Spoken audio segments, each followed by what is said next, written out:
Assalamualaikum warahmatullahi wabarakatuh. Bismillahirrahmanirrahim. Itu bisa bekerja sendiri untuk mencari nafkah.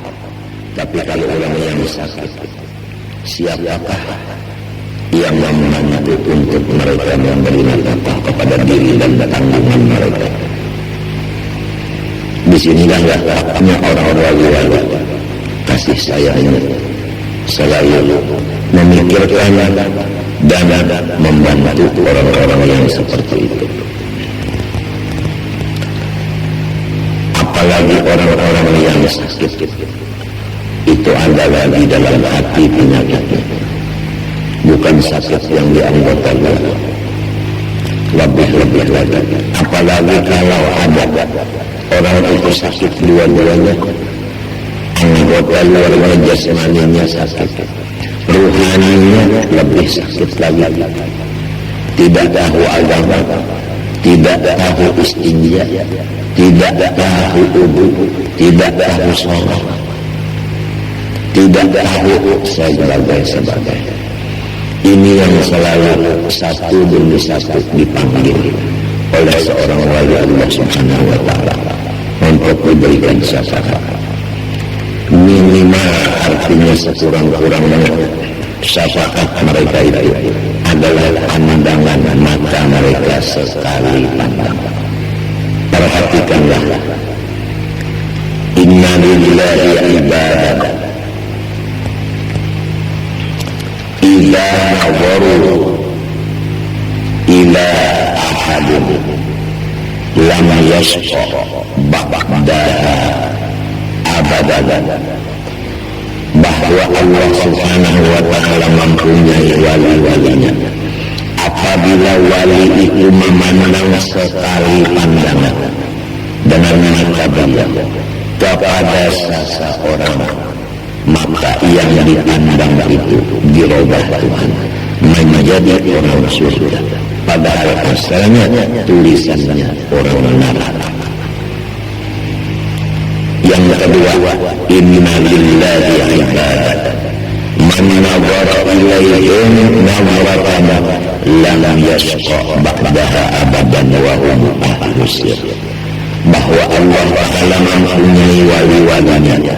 Siapa yang memandang dengan mata sekali kepada wali itu, baik memandang wajah beliau, baik memandang batis beliau, termasuk memandang pokok beliau, satu kali pandangan, niscaya dia tiada cilaka seumuran.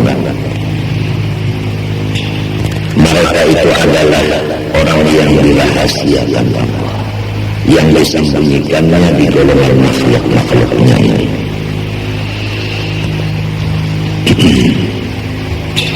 Sesudah kita mengenal beberapa tanda-tanda wali tadi, pertama, kata-kata mereka lemah lembut, dua, tidak pemarah, tiga, pemasaman, empat, murah diri, lima, tidak ada ikhtiar, enam, pengampunan kepada orang yang minta maaf kepada mereka karena berbuat salah, tujuh, sempurna kasih sayang kepada semua makhluk, terutama makhluk yang banyak dosa besar.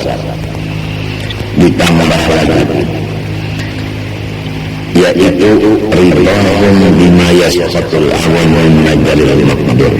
Mereka itu senang hati dengan menerima ujian Allah yang biasanya tidak sanggup, kurang biasa menyandangnya dengan ridho.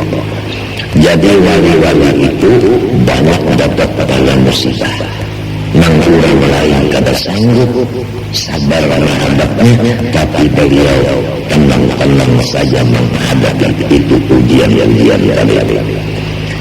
Maka Syekh Muhammad bin Tausid radhiyallahu anhu telah berkata, aku melihat Rasulullah SAW di waktu tidur.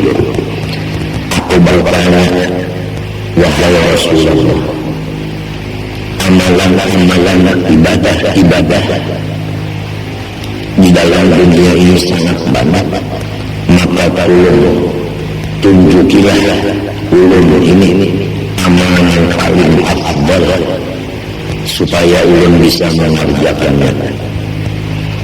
Dijawab oleh Rasulullah SAW, bermula engkau duduk di majelis seorang waliullah sekadar separuh susu,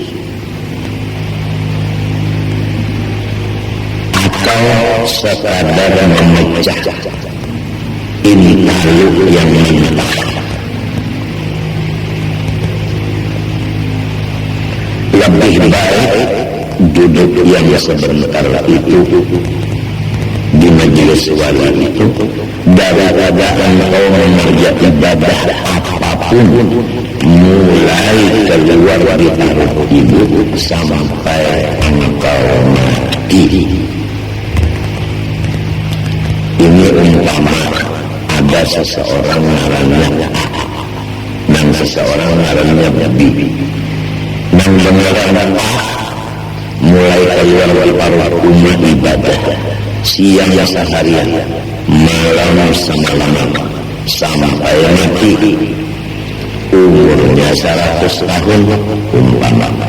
Kayak apa orang itu kebaikannya banyaknya, kita tidak mau membayangkan. Adapun yang satu namanya Sidbi. Ini Sidbi ini tidak pekerjaan amalnya seperti si tadi, bukan siang malam ibadah, tidak, tapi dia ini duduk di majelis seorang waliullah sebentar duduknya sekadar memecah intalu mentah. Kalau intalu mentah itu kita kata lawan kuku sudah pecah, sekadar itu aja duduknya itu satu umat mana duduknya. Yang kedua sekadar memarah susu separahan, sekadar itu aja, kira-kira sedetik duduknya aja. Nah, maka si B ini diberi pahala lebih banyak dari si A tadi. Apalagi kalau kita duduk di majelis wali 1 jam sempurna. Di dalam 1 jam itu berapa biji intalu yang kita pecah. Apalagi duduknya itu sambil belajar ilmu, mendengar pulang kata-kata beliau.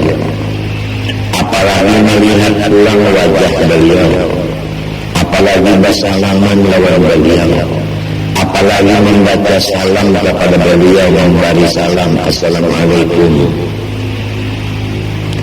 yang disebutkan dalam hadis Nabi wassalamuka halal alim khairun min ibadati alfi sana.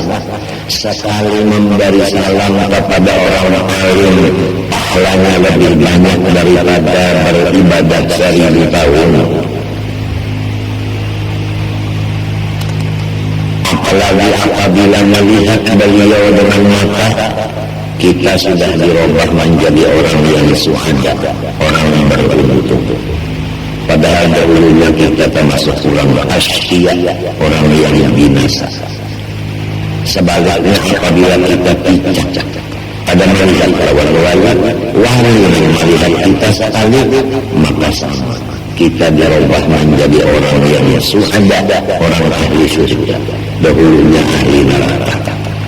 Maka wali itu berada di tengah-tengah makhluk yang banyak ini.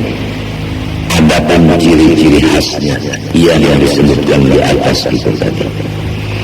Kemudian Tuan Syekh Muhammad bin Husain nang badapat Nabi tadi lalu batakun hayyan kana au mayyitan ya Rasulullah, waliullah itu nang kaya itu tadi hebatnya orang nang duduk di majelis di satu umat diberi pahala nang saling badakan.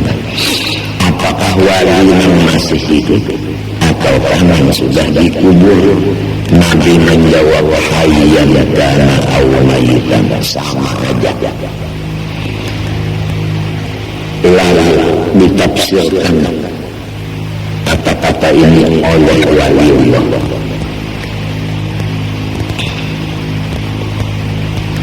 Al-waqifu baina yaday al-wali yadaraju fihi wa yakulu tahta istiba'i syumulihi fayakunu al-wali wasitatan ila Allah ta'ala fayahsulu lahu al-waqah bi wasatil wali ma la yahsulu bi ibadatihi hatta yaqtadir lam yarda. Qala ba'dul ulama wa yakunu al-hasil ala qadr istihbab al-wali fa inna al-imdad ala qadr al-istihbab. Artinya itu tadi bahwa orang yang duduk di majelis wali itu dimasukkan di golongan wali itu juga. Jadi seorang wali tadi menjadi penjaga pintunya Allah. Begitu orang duduk di hijab wali memasukkan orang itu ke pintu Allah, jadi lewat dia masuk ke Allah Ta'ala.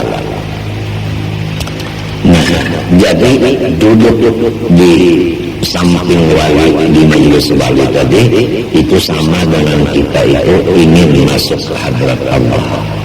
Wali tadi wasitah beliau masuk kita ke hadrat Allah Subhanahu wa Ta'ala. Lalu ujar sambungannya di sini, itu mengiring pangkat kewalian orang yang kita duduk di hadapannya tadi. Kalau ingat itu wali yang disebut kutub, lalu kita duduk di majelisnya satu itu tadi, maka kita ditulis menjadi wali kutub juga. Apabila inya wali abdal, maka kita ditulis menjadi wali abdal juga. Nah, di sini adapun dalil dari perkataan wali-wali ini cukup kepada guru-guru yang sudah ada ilmunya mendengar hadis, yaitu man aktsara sawada qaumin fa huwa minhum. Barang siapa menambah hitungan satu golongan, maka dia termasuk golongan itu juga. Kalau orang wali itu ada satu, kita duduk di situ berarti menjadi dua. Jadi kita memperbanyak golongannya, memperbanyak hitungan, maka kita termasuk golongan orang itu. Kalau misalnya di sana ada 100, kita masuk sehitung, jadinya 101 memperbanyak bagi 100 lagi, maka kita termasuk golongan itu juga. Alhamdulillah, kita sekarang ini termasuk di dalam golongan penuntut ilmu.